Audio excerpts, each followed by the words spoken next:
Ladies and gentlemen, I always wanted to do this. I'm like Howard Finkel. Hold on. I'm putting this on video. Hold on.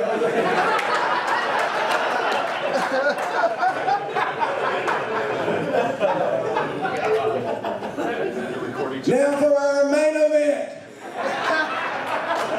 Coming to us from Baton Rouge, Louisiana, weighing 220 pounds. The one, the only, Ted DiBiase Jr.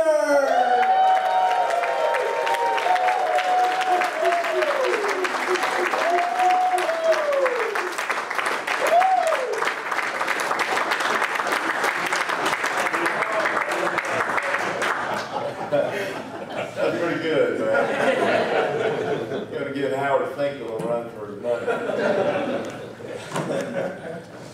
Wow. Where to start? I mean, it's funny how, you know, when you go to serve or when you go to,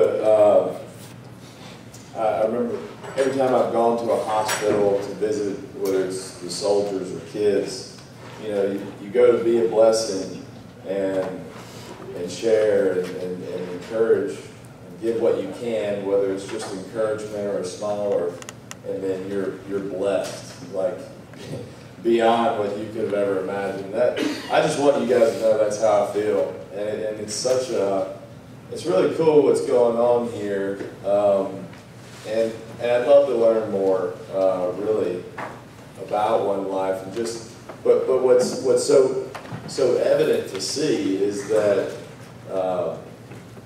the DNA of your company. I know one of the guys at the top and where it starts, and that's very clear to see what's going on here. I mean, it's just amazing what you guys have. Like, I hope you understand that, because I come from a world of just tyrants, you know, and evil. WWE is a machine that will chew you up and spit you out. And the entertainment industry, they don't care. You know, you're just another pawn in on somebody's chessboard to make them a lot of money, basically. And you just hope you get yours while you're there, but they care nothing about you. You know, and be grateful and thank God every single day that you have an opportunity to work with amazing people that care not only about, they care more about their life, care more about your life, your children's lives, and the success that you can have and making you successful than they do their very own. And that's what makes a guy like Scotty such an amazing leader. And that's what makes each one of you that have other people that you influence and that you brought along with you, the teams that you built. That's what makes you an amazing leader.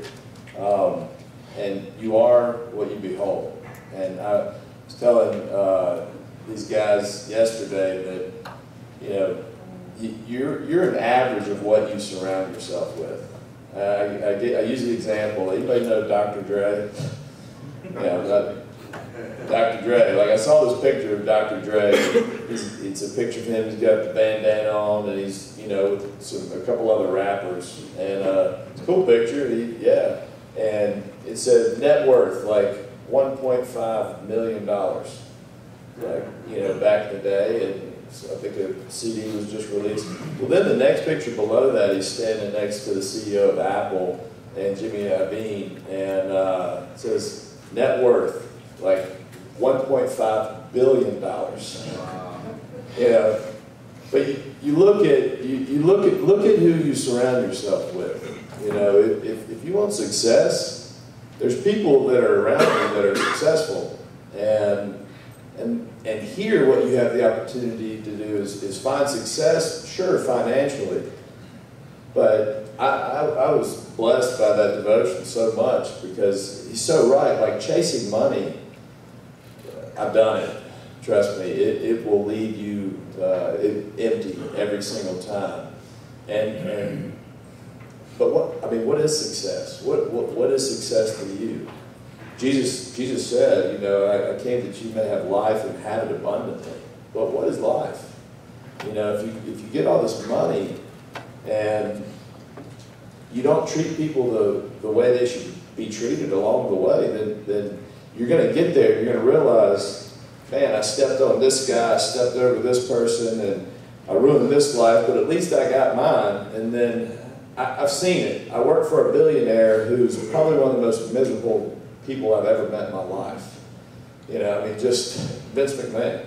It's on video. I know you're miserable, Vince. And because there's a void.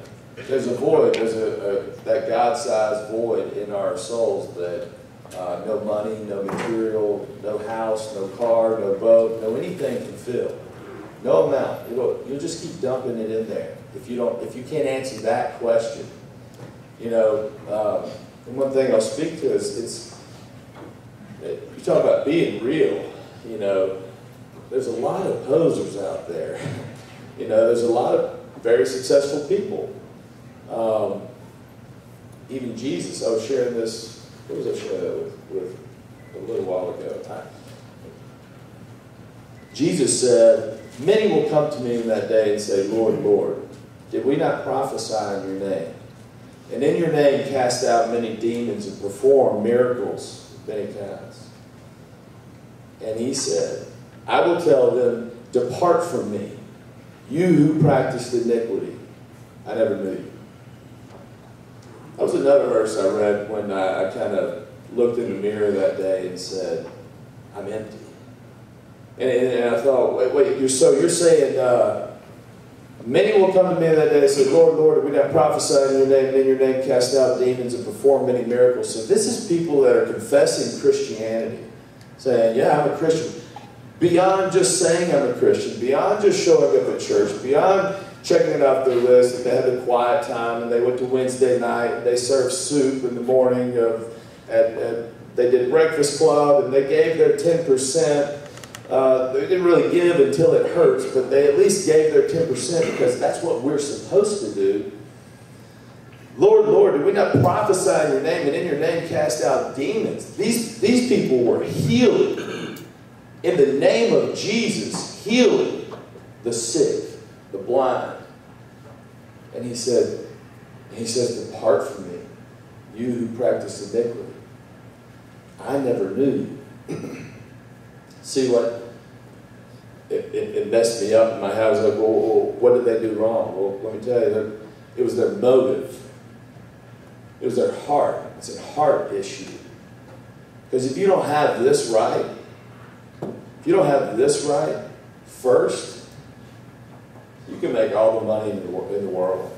Trust me, you can be Bill Gates, and it doesn't matter. What does it matter? See, what's cool is, if you have this right, you've already won. We know the end result. We know the end goal. And what's cool is we didn't even have to play the game. We weren't the ones that hung on the cross. The real game of life has already been won. It's a decision that you have to make, and only you, that character and integrity, you know, it's only you and God. I mean, you can sit there, you can tell me all you want all day, but at the end of the day, you have to be honest with yourself, and it's only you and God know. You know if your heart's pure, you know if it's true, you know if that's real. If you've got that right, then the rest is awesome. That's where life abundantly comes to play. That's where the money will chase you, because you're not focused on money. You're not focused on materialism. You're focused on being your best. And that's where leaders are born. And so I just kind of started differently, but I mean, I'm just very moved and motivated by you guys, and being here. You know, one thing I'll say is never stop learning. You never stop wanting to learn, and never think that you've arrived. You know, that's where pride goes before a fall, let me tell you. And I'm sure you've already heard tons about it, but put on my heart, speak some to humility. And that is so important. You know, you've got to learn to serve before you can actually lead. And that starts with humility. And Jesus gave us that perfect example. You know, but I was driving over here this morning and talking about what is success, or, you know, talk about not chasing money, making it more than money. And you know, I'm just thinking, I'm watching the sun come up, and there's like, it's real foggy, and kind of thinking about just what I would share with you guys today. There's so much I can talk forever, and just I share everything on my heart. But I'm like, what can I really focus on? And all of a sudden, I get a phone call, and it's my wife, and well, I'm gonna do it again. But it was awesome. You know, yesterday was amazing, and then I left here, had a dinner last night, and I sat with real heroes. You know, I played a pretend hero on TV when I was at WWE, and people held me up on a pedestal. And last night I sat with a guy who was missing both his legs. The guy sitting next to him in a wheelchair was missing his right arm and both his legs. Has a 2-year-old son and one on the way, which is amazing. And let me tell you something. The guy next to him was missing half of his leg, and the other guy next to him, these are all guys in the movie, suffers really bad from PTSD, and he actually tried to commit suicide, and when he pulled the trigger, the primer didn't go off. He still got the bullet that he carries with him every day. So I stayed up listening to these stories. My head is like wrecked with just reality, you know, and it puts things in perspective. And I thank you for your service, Jody. You know, it's just, I don't know, I'm listening to these guys and I'm thinking about all the things and the opportunities that I have, and you know, I've got all these things on my plate, and I've got to figure out, you know, how to pay the bills, and because I'll be honest with you guys, I left WWE and I didn't really have a guarantee. I just knew the Lord was calling me out. You know, he said, no, they actually offered me more money. They offered me a 5-year contract for the second time in a row. That didn't really happen in my business. And I turned it down, you know. I said, no, it's time to go home. The Lord wants me out of pursuing something new. What? I don't know. But I knew that I had to show him that I had the faith to actually take that step. So I've spent the last year and a half, and I'm going back to my wife's call. I didn't forget about that. I spent the last year and a half really, I really didn't make any money. Here and there, made a little bit, you know, but luckily I had saved a lot for the most part, at least a good nest egg while I was wrestling. So I'm sharing something very personal for a reason. And now things are really, I put the time in, and so things are starting to turn over, and that pipeline is really starting to open up. But I wasn't chasing money, you know. I was chasing God with the idea of, okay, number one, I want to serve you, Lord. I want to get back to where I was. I want to love you more than any man's loved you. I want to be the guy that I want my son to be when I'm not around there to teach him. When I'm not there, I want to be that guy. So I focused on that, and I see these doors of opportunity, and I walk through them. And let me tell you, I've been working 80-hour weeks every single week for a year and a half. And I didn't even realize it. I'm traveling, I'm doing this and that. And yes, it's starting to pay off, but it's taking a toll, and it's been trying, you know. And then I look back and I was like, how did I get here? Why is all this happening? And I realized that I said this small prayer right before I left wrestling. It was like, God, I need wisdom. You say, seek wisdom more than gold or silver. Seek wisdom. You know, the richest Solomon, the richest person in the world who had everything, he said, seek wisdom more than anything. find wisdom, protect wisdom. It's a precious gem. So let me warn you, when you pray for wisdom, when you seek wisdom, get ready. Because it's not just always going to jump off a page into your head. Like, it's not going to just all of a sudden come to you. You're going to wake up one day. Nope, you're actually going to get knocked off your mountaintop and thrown down into the mud, and they're going to pour pea gravel all over you and tar and feather you, and you're going to have to walk through it. You're going to have to get out of it. You're going to figure out how to get out of this mud and this muck, and that's where the wisdom comes. And then it's there where you learn, okay, what am I really made of? Do I have this real faith? Is God really going to provide? And am I actually going to make it? Lord, okay, I'm trusting you. I'm trusting you. Where are you? I'm walking through these doors, but I'm not seeing what you told me was going to be here, or what I thought in my head. And so I've got a wife and a kid now, and I've got a mortgage, and I've got car payments, and I've got insurance, and I've got taxes, I've got life. I mean, you guys know it. Life happens, and I don't have the big, WWE checks coming in. I actually don't have really any consistent checks coming in because I'm an entrepreneur, and I'm building something. And I'm building something that at first I didn't know what it was. I just knew it was special because God put me in this position. And I just kept plugging and now it's starting to pay off. But this morning, I mean, I am tired, guys. I'll be honest with you. I am tired. And more than I just want my wife to understand that, like, I don't do this for me. I'm not doing the things that I do. I'm not coming home at 9 o'clock at night every night because I want to. I'm just staying there because I'm doing everything it's going to take to make sure their future is secure.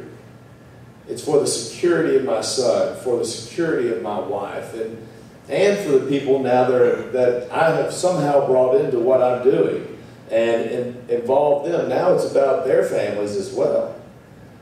And so I get this call this morning on the way over here. And because I got in probably about, after listening to these guys tell these crazy stories, I got home at 1 o'clock. I climbed into bed, and I woke up early.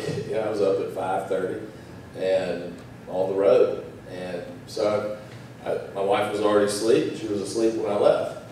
And I get a call, from her. I said, hey, what's up, baby? She said, I just want you to know how proud. I just want you to know how proud of you I am. And I understand why you do what you do. And it's people like you that are willing to do what nobody else is willing to do that are ones that are going to change the world. And you always talk about how you want to change the world. So I just want you to know that I'm your biggest fan. You're my hero. And I believe you will. It's going back to chasing money. Let me tell you something. Just to hear her say that, and she told me, she said, I've seen your character grow over the past year, and we've grown together, and that means more to me than anything, any success you could ever have. And I'm so proud to be married to you, and that my son has a father that he can look up to. That phone call this morning may not have happened if you wouldn't have invited me here. So I owe you some gratitude. I don't know. I mean, like, maybe she would have told me, but maybe I would have seen her. I don't know. I don't know why that happened and why it was today, but it was today, this morning, and you couldn't put $10 million in my hand to take away that phone call. Amen. I can promise you that. That's success. That right there is success. And I will brag about that. Yes. I'm proud of that. And be proud of it. And I just pray that you guys understand how much more gratifying and fulfilling, because I have had it all. I've had money, I've had fame, I've had influence, I've had power, I've got the video games, all those things. I've had the American dream, and that phone call this morning meant more to me than any of that. I mean, it just out-trumps every single one of those accolades and awards. So get your heart right. Get your heart right, and then go forth. I don't believe that we can actually choose to be a leader. Personally, I believe we can choose the path to leadership, but whether or not we attain it is determined by whether or not the people around us allow us to lead. The path to leadership is really what we're choosing. And you have to earn that respect. You have to earn that right to lead. Leadership is earned. You know, it's not just given. I mean, Vince McMahon, example. Amazing business mind, right? And I don't think he's in the B club right now. His stocks are down, but yeah, this guy's a genius. He bought up all these territories, and he took all the wrestlers. I mean, his model was pretty smart, and now he's traded publicly on the stock market and doing well. And let me tell you something, he's got that quality. I've talked about yesterday a little bit. I think one of the most common denominators between great leaders and successful people is their ability to listen. Because at some point in their life, they were very teachable. And they said they saw something because they were listening or they were observing. And they either saw a gap that needed to be filled, they saw a niche that they could provide a solution, they solved a problem.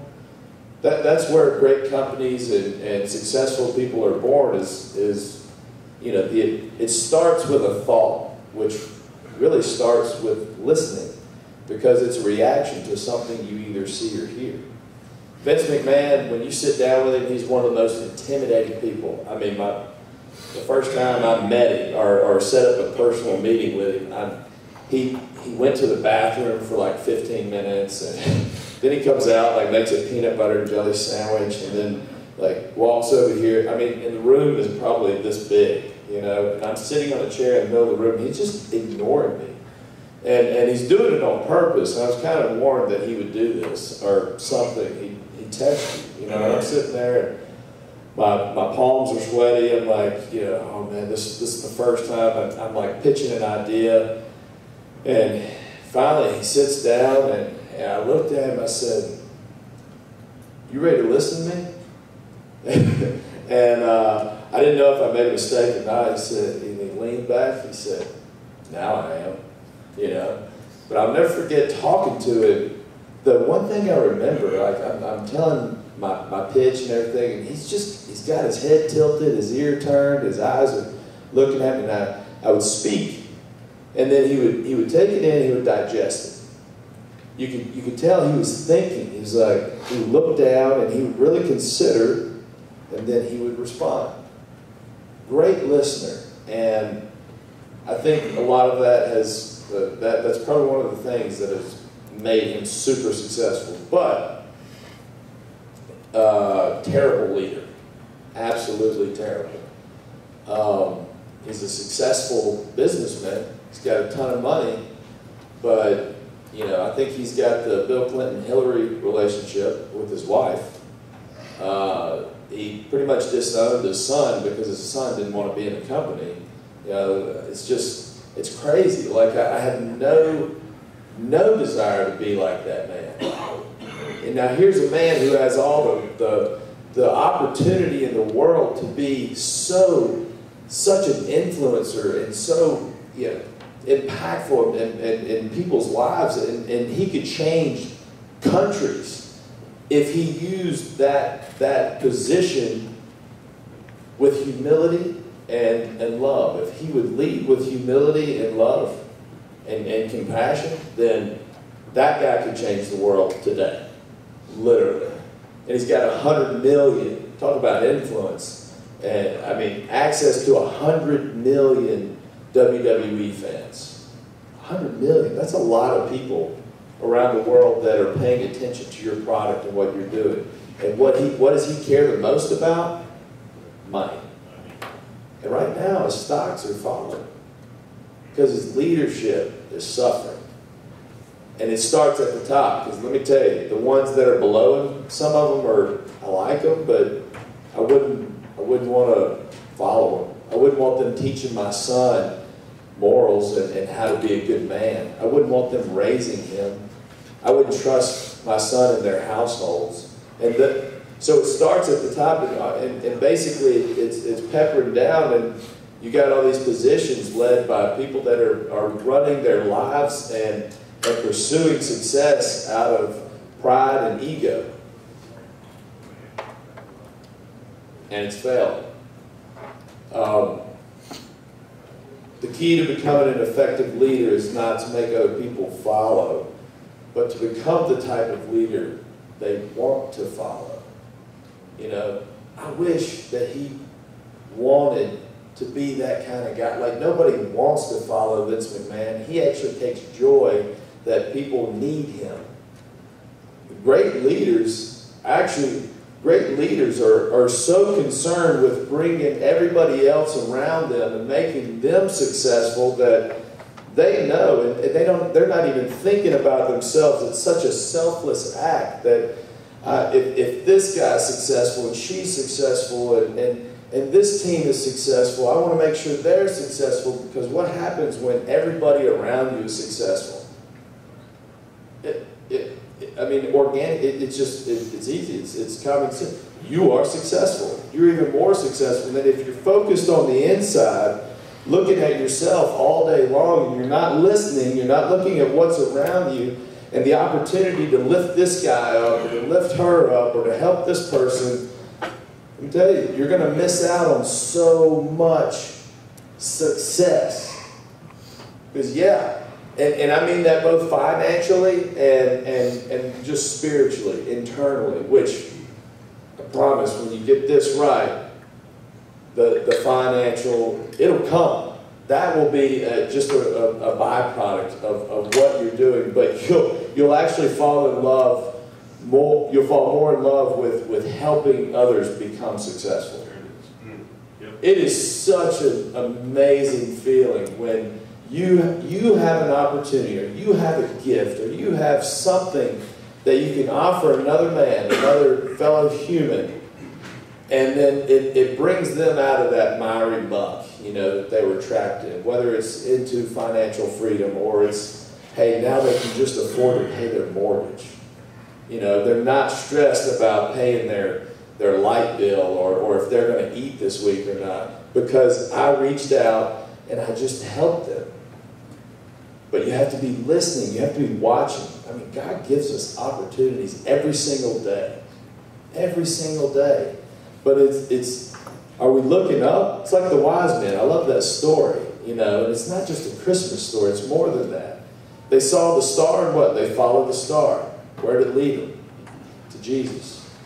Well, guess what? They weren't looking around. They weren't looking down or around. They were looking up. So, I mean, that's the first symbol. I love it. They were looking up. They saw the star. Did they see the goal? Did they see what was at the end? No. They just saw the star. And they knew that was the opportunity. I'm going to follow it. And guess what? They committed to it. They got all in, and they walked. And they rode. And they said, we're following the star. They didn't know how far it was. They didn't know how. They just said, we're going. We know this is where it's going to lead us to where we need to be, so we're just going to follow this star. And we're going to follow it to the end. We're going to be all in. We're going to be committed. And that was a big thing my dad taught me. You commit to something, you do it. You follow through. You follow that star. You never know what it's going to lead to. You really don't. It could be that next opportunity. It could be that next open door. But it starts with humility. True leadership begins with true humility. You know, it requires humility to use the power of influence to better the lives around you. Because when you find yourself in a position of influence, that's to whom much is given, much is required, because it can be a scary place. It can be a very powerful tool, or it can be a very detrimental tool to not only your life or other lives around you, if not used responsibly and with the right heart. Humility gives us the ability to say, hey, I've been there. I can relate. I've lived in an apartment that I only paid $16 for while I was working 4 jobs. I know what it's like. $16, no lie. I think the guy who ran it was kind of shady, but I didn't ask. All it required was 16 bucks. It was some kind of government program. All right, 16. I need every bit of dollar. I'm working 4 jobs. I mean, I'm sweeping a gym floor, for goodness sake. But I can relate with you. I know I did it. And look, I made it here. But I've been here. I've been where you're at. Look, you can do it. I mean, let me help you. Let me help you. The one thing that Vince did do well was he never asked us to do anything that we weren't willing to do in the ring. I mean, physically. Like literally, I've seen that old man climb up on a ladder, 16-foot ladder, and jump off of it through 2 tables at 65 years old. He just did it. I mean, I'm going through 2 tables. You know, I'm going to let this old man show me up. And I'm thinking, now I really got to do it. but you got to keep in mind, guys. Keep in mind, number one, wherever you are, you're here for a reason today. I don't know where you are in your own personal life. I mean, you can call it success. You can, maybe you're not exactly where you want to be, but there's always going to be somebody, that's wanting to be where you're at. Because there's always, I mean, I'm pretty sure everybody in this room probably slept in bed last night. I don't know. They had a roof over your head. I didn't go as far as saying having air conditioning and TV and a car to get here today. And you can put gas in it. I bet you got a cell phone too. So, we'll just stop there. Trust me, there are so many people in our very state that wake up every day praying that they could just have a house over their head, a roof over their head, or just be able to pay for the transmission that they need in this broke down van. This is a true story about a homeless man that lived in our church. Lived in a van, we put him in our church, and we got him a job, but now he's just living paycheck to paycheck. And I mean, he's a convicted felon, so it's hard for him to get a job. Like, in his eyes, even in mine, I'm like, there's no hope for this guy. But I'll fill his freezer up, I'll put food in his refrigerator, and just got to keep helping him, because maybe one day he's going to come around, and I don't know, something will happen.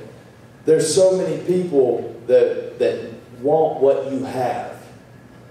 Humility gives us the ability to help these people. Service. Before you can lead, you must learn to serve. And before you're going to be a great leader, be a good follower. That's what I've learned. Amazing leader right here. This guy, I told you yesterday, he was the guy I looked up to. I was like, that's what I want to be like.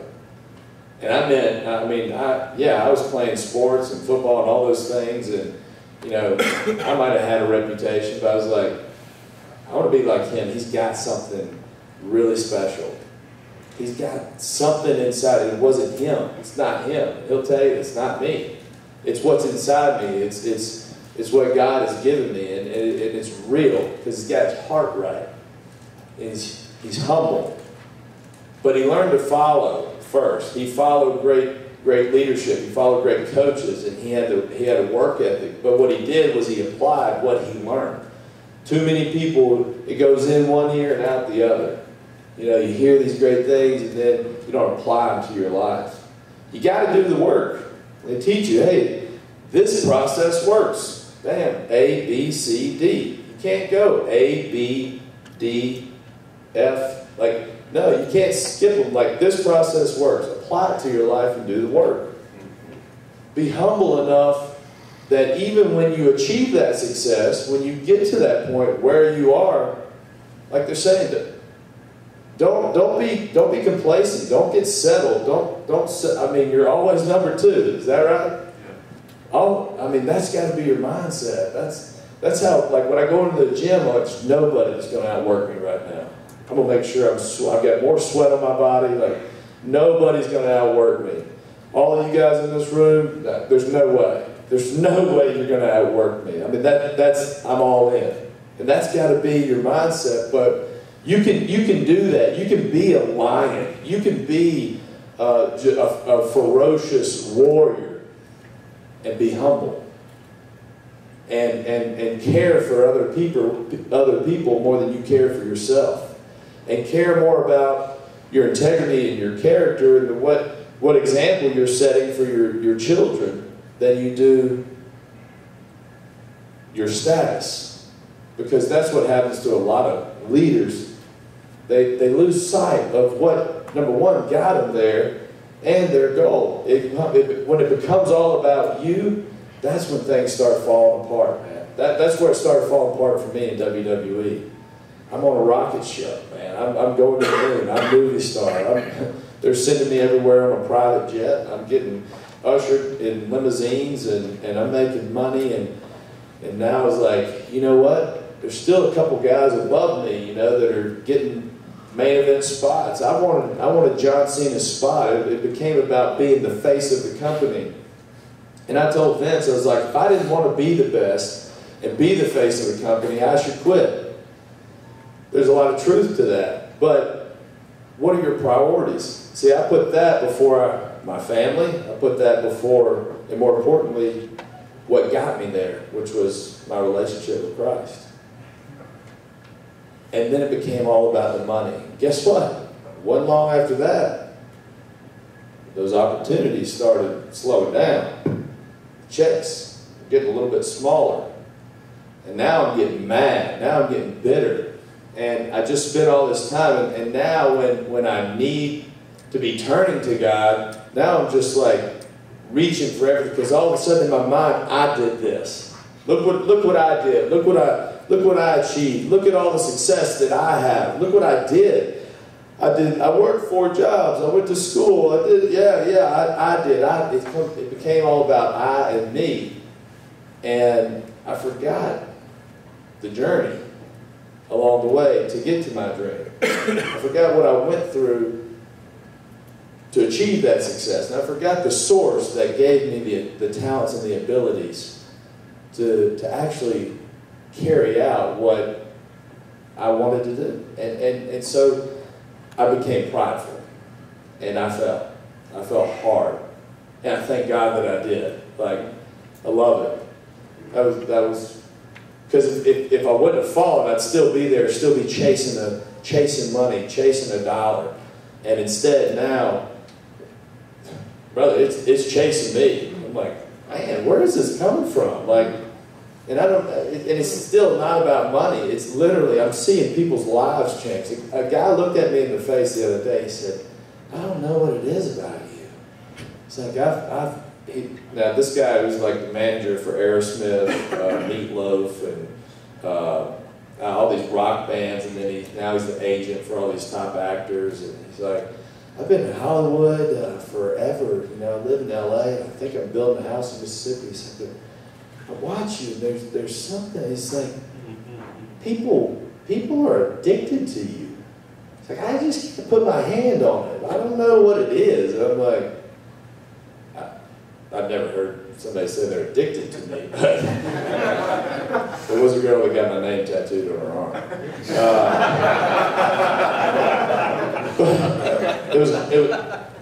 It was humbling, and I said, I'm pretty sure I know what it is, and trust me, brother, it's not me. You know, it's not. I know exactly what it is. But I can take that and be prideful about it and say, yeah, look at me. You know, like, this guy runs with the cream of the crop, and he's you know, wanting to call me and talk to me and ask me what's going on in my life now. He's like, I just want to work with you. He's like, he said, I want to work with good people.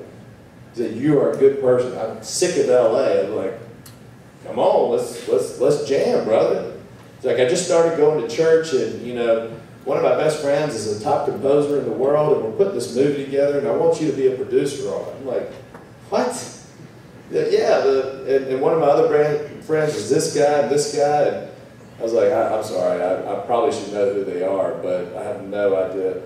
He's number 2 at Lionsgate, and Ron is number 3 at Sony. I'm thinking, oh, wait, so you want me to be a producer? Yeah, I want you to be, like, it's yours. I want to do the film in Mississippi. And this is not the one we were doing last night. I'm like, well, okay, send me the script.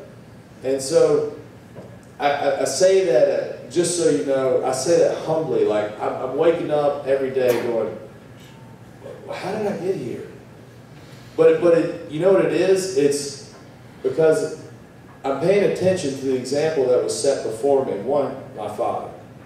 My dad, who cheated on my mom for years, and then my mom showed him the ultimate Christ-like love, grace, and mercy, forgave him when he confessed everything. I'm wrapping it in a nutshell because I want to get into that.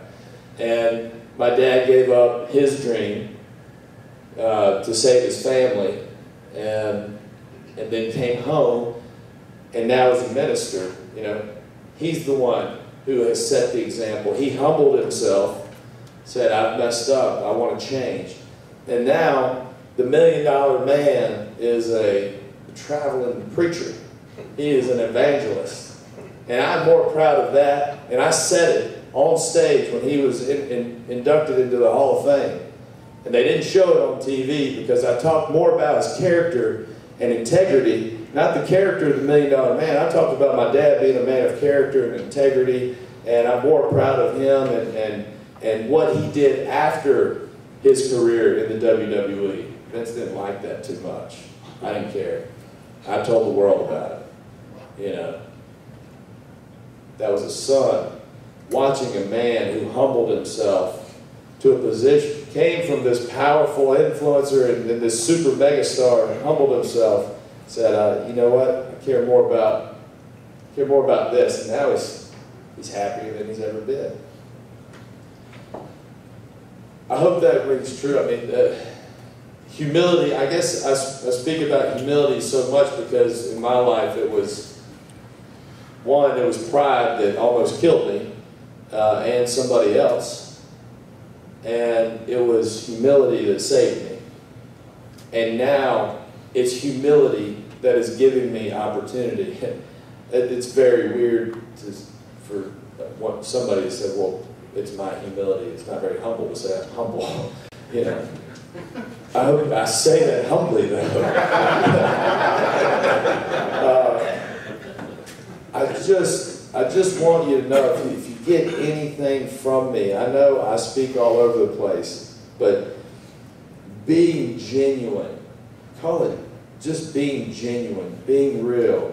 When you're, every opportunity that you have, you guys are in the business of people. Like you deal with people and on a personal level. So they have to trust you.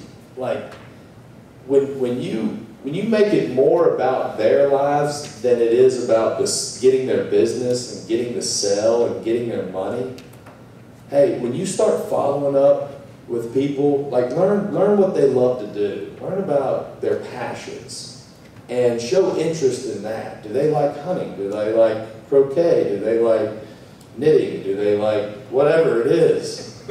Call them 2 months later and say, hey, I heard I've got this great opportunity, you know, got a free ticket to the bingo club if it's bingo. You know, I just wanted you to have it. With no expectations, or, you know, like, start caring more about people, especially the people that you don't get to sell from.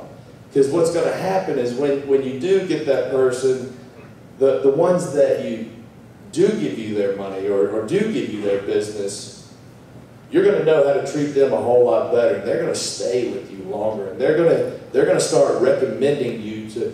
Oh my gosh, I met Scotty Elliott the other day. He's so amazing. Like I would have given him my house. You know, I wanted to marry my daughter. Like they all wanted Scotty to marry their daughter. Seriously. I mean, I wish he could go back. You know, and if I had a daughter, I'd say marry Scotty. But it's that humility. It's being real with people. It's listening and being more concerned about them than it is yourself. And that's the biggest thing that has opened, that's the thing that's opened up more doors for me than anything in the world. I mean, all the stuff leading up to WWE is great.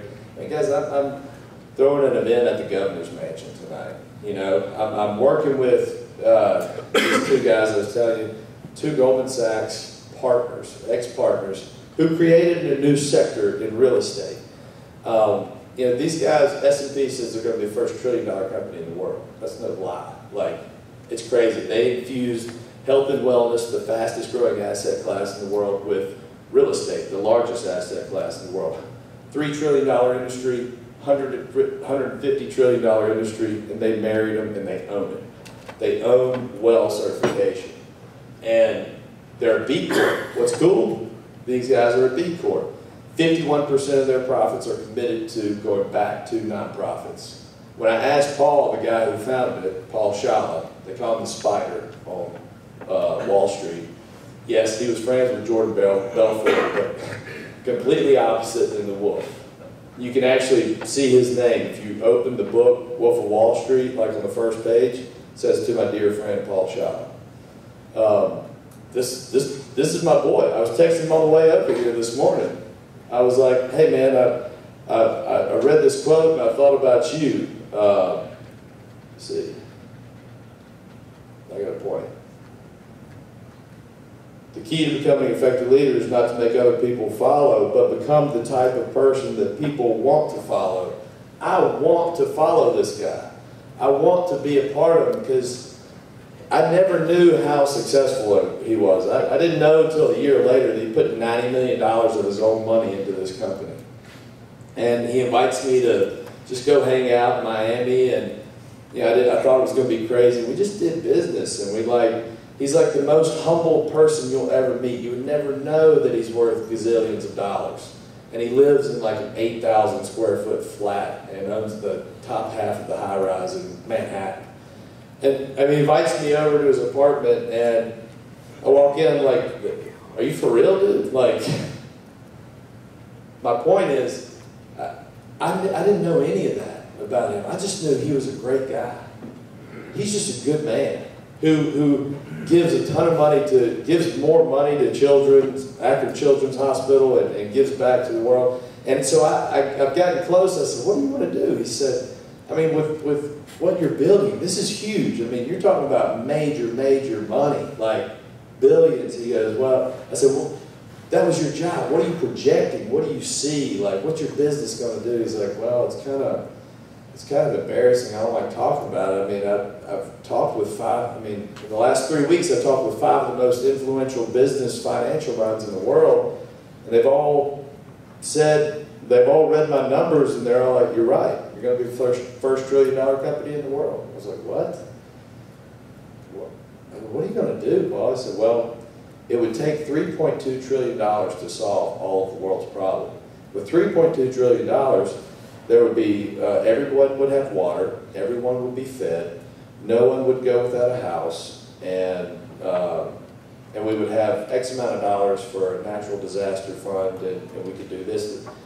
And I mean, way over my head. This guy, he's like, I want to change the world. When he says he wants to change the world, like he's going to cure all of the world's problems. And he's got a model that could actually do it. And he's crazy enough to believe that he can do it. That's the team I want to play on. What happened though? Like, where did he and I meet? It was an attraction between two guys that just care about being around good people. We were drawn to each other because we're like-minded. that's what you want to give off, because people pick up on it. They can pick up on if you're trying to just sell them something, or if you genuinely care about the welfare of their life. You know, if you care more about who they are and where their eternal destination is than you do how much they're worth. I don't care how much he's worth. He's my friend. If he called me right now, I'd get on a plane and fly to... Actually, you know, let me tell you a story that really sealed the deal with me and Paul. His father got leukemia, was given a week to live.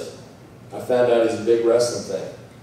So I'm texting him, he's telling, yeah, Pop's in the hospital, he's probably not going to make it. And he just, you know, we were actually just telling a story about you. He was telling us your dad's old stories, you know, about when he was in Mid-South. I was like, would he want to talk to my dad? And so he's like, dude, would your dad mind? I was like, yes. I'm like, with my dad. So I put my dad on the phone. My dad gets on the phone, starts talking to him. He's like, Mr. Shala, I'd like to pray for you. And I'm thinking, I don't know Paul. At this point, I don't really know him that well. I was like, oh gosh, okay. Dad starts praying for him. And I didn't know what they were. I was like, Shala, is he Muslim or is he something else? We never discussed it. I kind of felt bad. But my dad prays for him, gets on the phone for like 15 minutes. I'm thinking, oh, no. You know, my dad can be long-winded. So can I. I'm sorry. I'm passionate. And that's one thing I want to touch on. And I'll leave you. But my dad prays for 15 minutes on the phone. Guess what happened? The week after the third week that they told him for 3 weeks in a row that he wasn't going to make it through that week, they told him he didn't have leukemia anymore.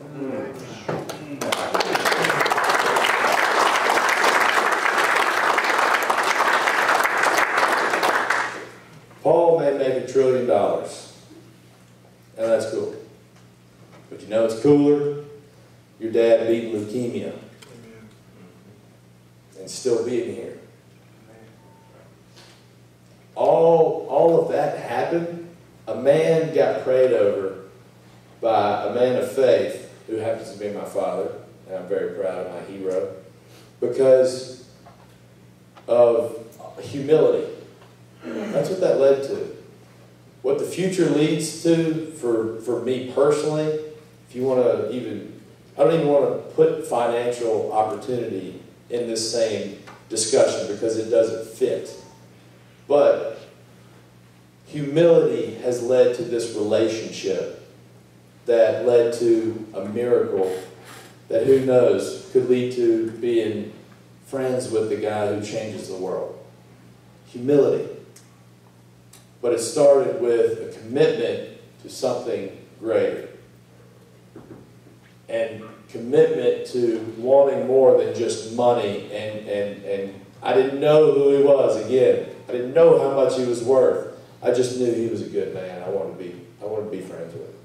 That's what that started with. And all of that, and what's to come, stems from that one encounter. So you never know. Just remember that as you go through your day. I want to read a couple verses. For those that exalt themselves will be humbled, and those who humble themselves will be exalted. It's Luke 14:11. James 4:10. Humble yourselves before the Lord, and He will lift you up. Psalm 149, verse 4. For the Lord takes delight in His people. He crowns the humble with victory. Talent and ability is a gift from above, guys. So be grateful for that. And be humble with the opportunities that you've been given, knowing that somebody out there is not as fortunate as you, maybe in the world's eyes. They may have less than you and be happier than you. And if you see that, be humble enough and curious enough to want to know why. Because they got something special. That's where you learn. That's where the perspective of life just opens up into this this joy that you never experienced. It becomes more than the money. It becomes more about just being happy with who you are, waking up, looking the guy in the mirror and not being disgusted with him like I did. Looking the guy in the mirror and saying, I'm proud of you. You did your best. You know, that's all you gave all you got, you know, and your son knows that you did your best. You may not have won in the world's eyes, but you won in his eyes because he watched you work as hard as you can. He watched you put other people before yourself. He watched you give when it hurts. That's success. That's something you can hang your hat on. You know, that's being real, and that's being all in. You know, I go back to that.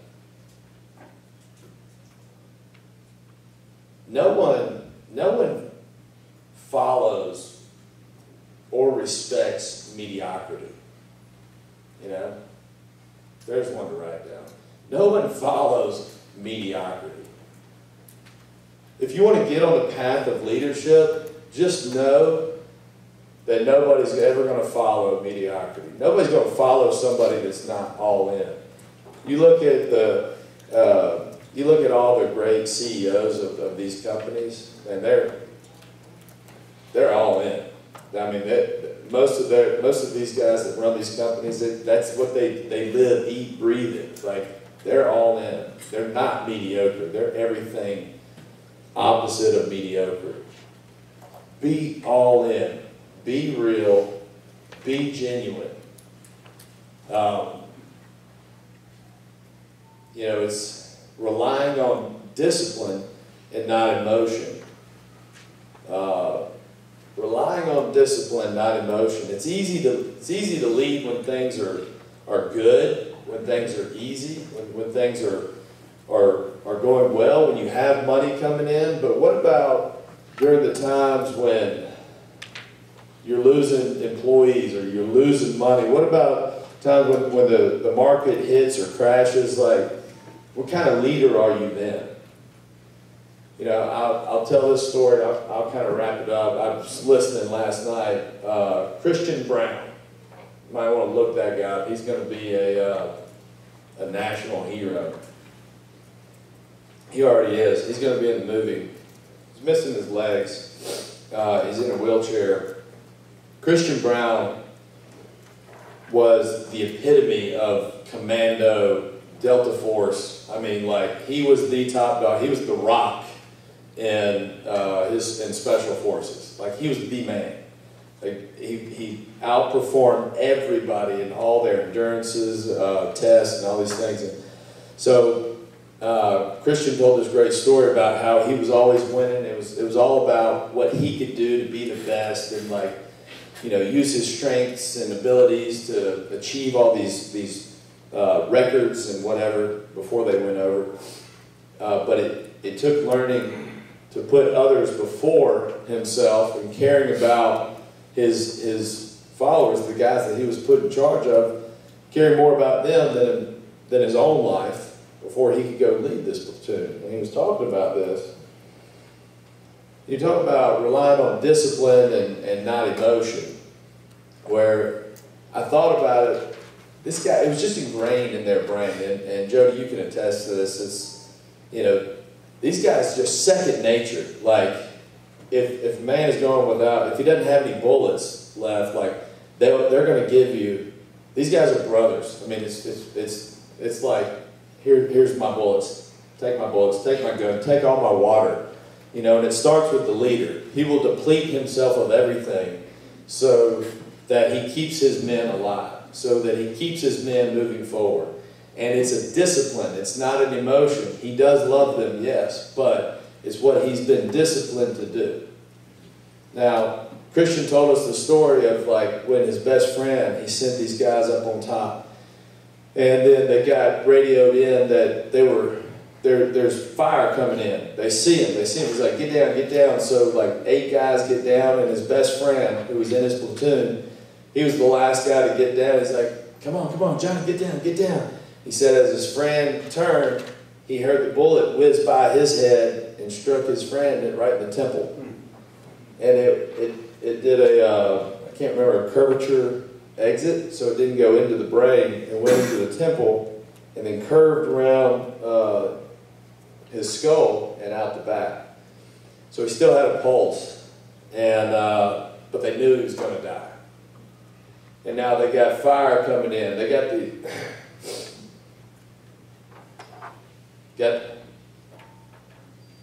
got these guys coming in. They got a whole squad that he's got to get out of there now. And think about this. Here's a guy. His best friend's shot. He's got his whole squad. He knows he's got. If they stay any longer, he has 1 second to make this decision. He's got a few seconds, but it's like, you know, one of the biggest decisions of his life. All of a sudden, what do I do? Do I take the 8 and go and leave him? But I can't leave him. But if I stay, we're all going to die. Every single one of us, me included, we're all going to die. What do I do? So he takes his gun off and he gives it to the next in charge. He says, "You guys go. Retreat." And he said, "I'm staying here." Those guys said, "No, we're not going to leave you." And so I'm just thinking in my head about him telling the story last night, because he said it was a story he's never told.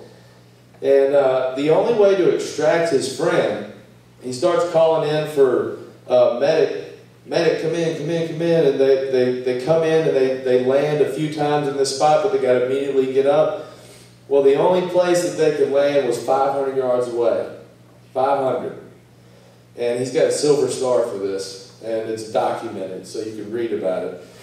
500 yards away is the only place that the helicopter could land. Well, it was in the middle. It was like, he said, it was like 5 football fields, and on each side was just forest, or not forest, but brush and cover that they had to run through. Well, he picks his friend up, and he puts him on his shoulder, and the only way that he could make it across that field was to call in fire, basically on top of himself. And he said, "Well, I'm either going to die here, or I'm going to die in this field because I'm going to bomb myself. My friend's, he's going to die, but he's still got a heartbeat. So I'm calling it in." And he went against protocol, because I think you're taught, you know, like, if you know, don't risk a bird to come in, because especially under fire, if you know they're going to die, if you know they don't have a chance. But this was his friend. He says he's got a heartbeat. So he puts him on his shoulder, and he starts running across this field. He says the first 50 yards his legs gave out. They were gone. He said just gone. He said, "I couldn't feel them. Couldn't pick my legs up." This guy was 245 pounds. Massive dude. The guy on his shoulder. Christian is massive. He's probably 250, 260. I mean, like, bigger than my father. Just enormous. He puts this guy on his shoulder. 50 yards, his legs, he said, they just gave out. They felt like jello.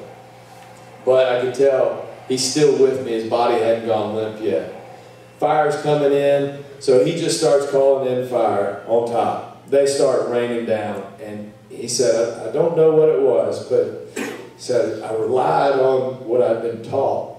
You know, it was just keep going. Just keep going. And he saw one bird land, and again, it flies off. Another one comes in, lands, and it flies off, and steadily getting fired upon. One of his packs got hit in the butt, actually, but one of his guys ran with him and steadily firing on both sides, and then he's got fire coming in. He said it was a nightmare, and I just knew we were about to get fire on ourselves, but I had to outrun the fire that I was calling in.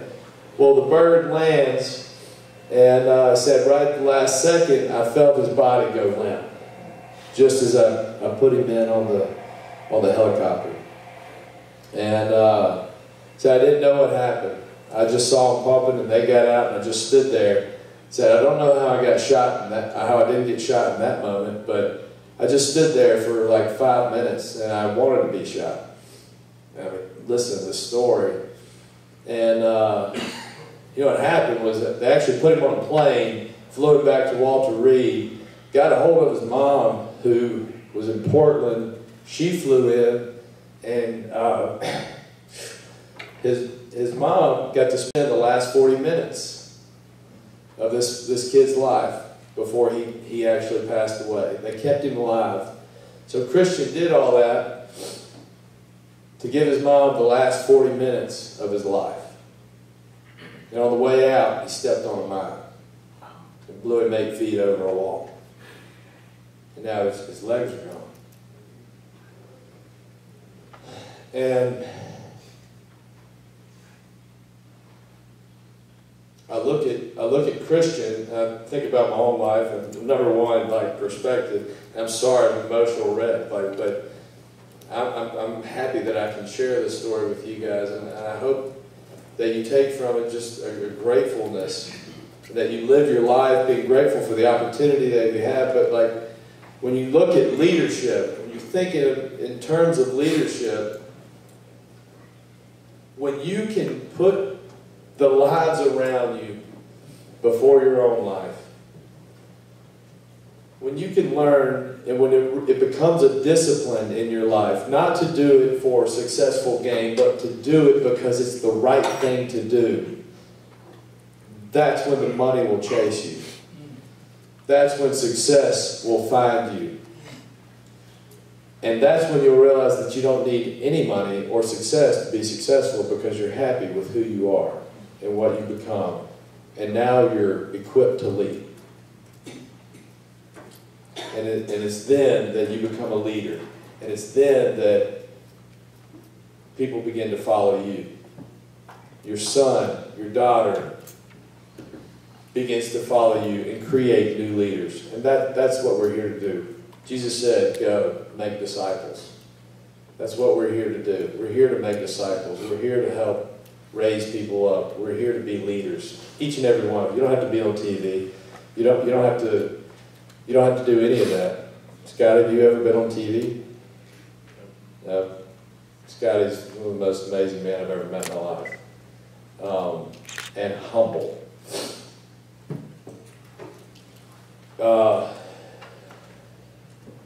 Love to learn and lead with love, guys. Love to learn and lead with love. I wrote, love to learn, listen, be humble, serve, and then teach others what you learned. Love to learn, listen, be humble, serve, and then just teach others what you learned. Because when you do those things in that order, the rest just falls in place. And it's a beautiful, beautiful thing. And I hope in some crazy way I painted that picture in an understandable way. But, you know, I just want to close thanking you guys for just an opportunity to be here. It's been extremely humbling and awesome, just hearing your stories and talking to some of you independently. And I really just want to pray for you, one, before I go. But I want you to know that I'm excited what's going on here. I think it's really special and unique, and I don't say things just for the sake of saying them. Sitting a lot of like investor meetings and business meetings lately that have not been like this. And they've been in really fancy buildings, and this wasn't going on. So you're here, and you're part of something special right now, and I hope you realize that. And I hope you take advantage of it. I hope you listen to these guys, because something cool is happening. And I'm excited for what's going to happen in your future. I'm excited for the people that you're going to come in contact with after this, because I have a feeling their lives are going to be changed. Because my life's been changed just being around you guys. So I want to pray for you real quick. Father, I thank you. I thank you so much for just who you are and the example that you've set for us. Jesus, thank you for what you did on the cross. Thank you that we already have victory. We already have success in you, Lord. I pray that we find our identity not in our bank accounts and in our status in society, but we find our identity in Christ. And Lord, that we live each day with that understanding, being cognizant that you are the one who defines us. You are the one who gives us the abilities and the talents and the blessings and all the resources that we need to, yes, have an abundant life, but also to serve others, Lord. Just as you did. You came to serve. You came not to be served, but to serve. The King of heaven, Lord. You're the King of hosts. And you came and you humbled yourself below to the point of a servant, God, washing men's feet. I pray that we see that example and we use it and we apply it to our lives. I just pray blessings over each one of these people in here, Lord. I thank you for them. And I just thank you for the leadership that they have here and what these guys have meant to me. And God, thank you for bringing me here and just teaching me while I've been here. I love you so much. I pray this in Jesus' name. Amen. Amen. Thank you, guys.